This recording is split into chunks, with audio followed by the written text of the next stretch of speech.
We are talking about the money on the farm.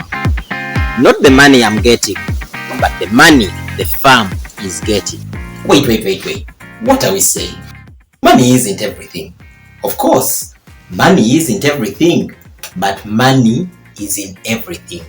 If you do a crappy job in handling money, you will do a crappy job at everything else. That's what this video is about. Tracking your money. The farm costs me some money. I can't get a loan. They don't give loans for things like that. They say they do, but the fact is they just don't. And even if they did, I wouldn't, because I'm just trying out stuff. So I don't want to play with people's money and then land in real trouble. So currently I am using my own money entirely, because now I have a job. I'm going to update you on that later, because after this US cutting of donations and US aid support in countries like mine, anyway, let's stick to the point.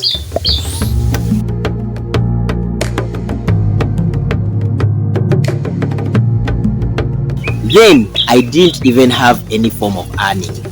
I just had locum jobs. You know, someone calls you up, hey, are you available? Can you cover me? And then you show up. So when someone doesn't call you for it, you don't get any sort of money at all. And with that sort of earning, can you do anything reasonable? Well, over time, we have come to where we are.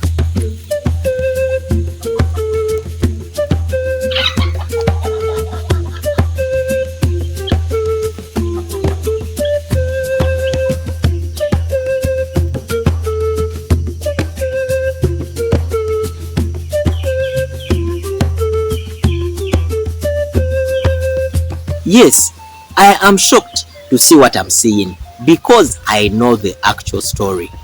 Let's talk the money side of it. I was just desperate, and I was willing to invest in anything that gave me a few assurances. And for me, farming is what gave me the assurance. But anything you invest in, it will take quite some money. And I needed to learn some financial skills, because I want to start this big farm, which will manage quite some money. But because I didn't have a farm, so I decided to use my personal expenses as a pilot test to see if this thing of tracking money can work with me. Actually, here is my situation.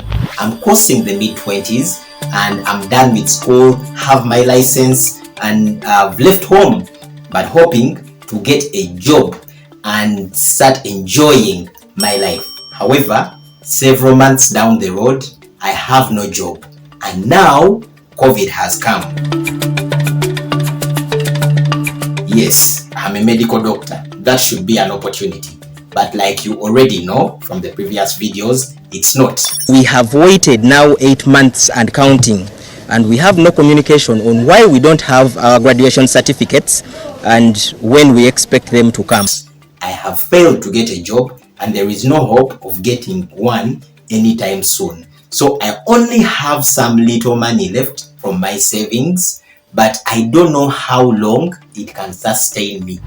Then it became important to do exactly what I did. So I needed to know how long the money would keep me and how much time I had to look for a job before I would be unable to stay away from my parents' home. During that time, I decided to start the farming studies, and one of the items regarding this was actually to develop a tool that would track my expenses and my earnings.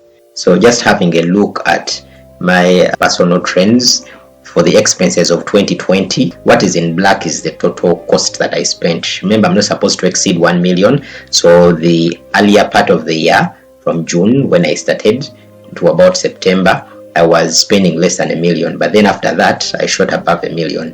The overall was an average of about 1 million per month.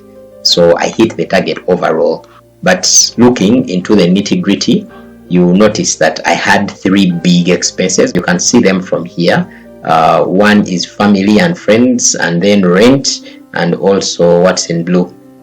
Here I dropped to 0 because I didn't pay rent for this particular month, because I paid for both July and June at the same time. The others are a little bit small and not very high. Those are my top expenses. And from here you can quickly see that the trend for my family expenses were really low initially, but later for friends and family, they really rose pretty high, almost reaching $1 million towards the end of the year, primarily because I had a bunch of friends who are getting married, and then when the festive season is coming up, that comes with quite a cost.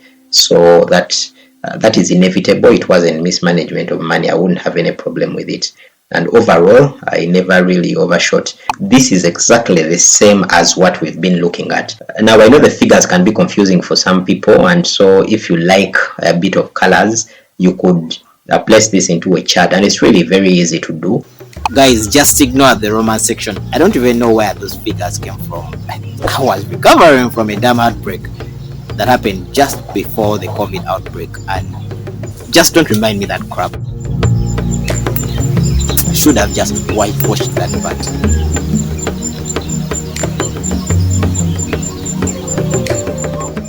So moving on to what it looks like for the farm, because I tried out these things initially on myself, my personal expenses, but eventually I would try them out on the farm. On this side you have a cost, and then down the time.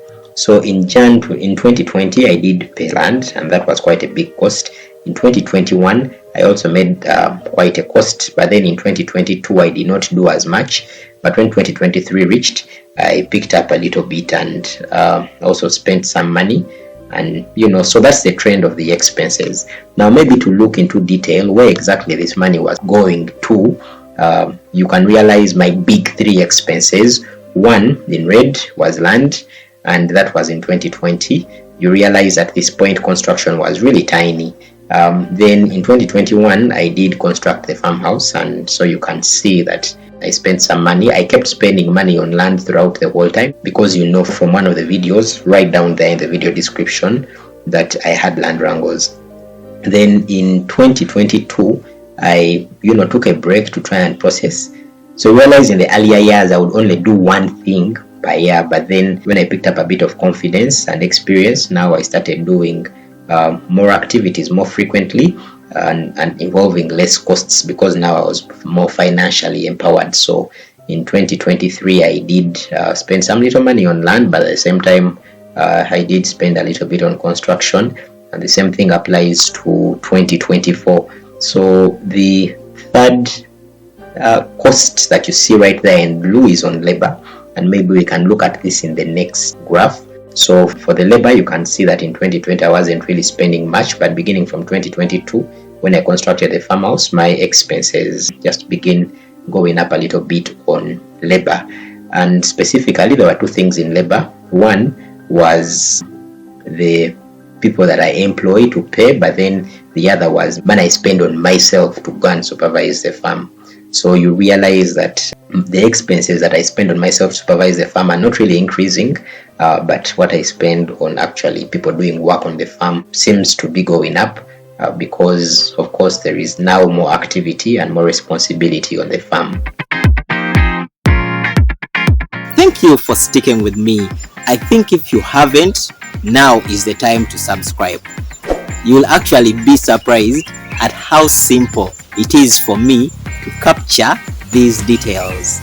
I'm going to share that in the next video, but please share some thoughts on this so far, so that as I complete the next video I could cater for some of the comments if you like. See you.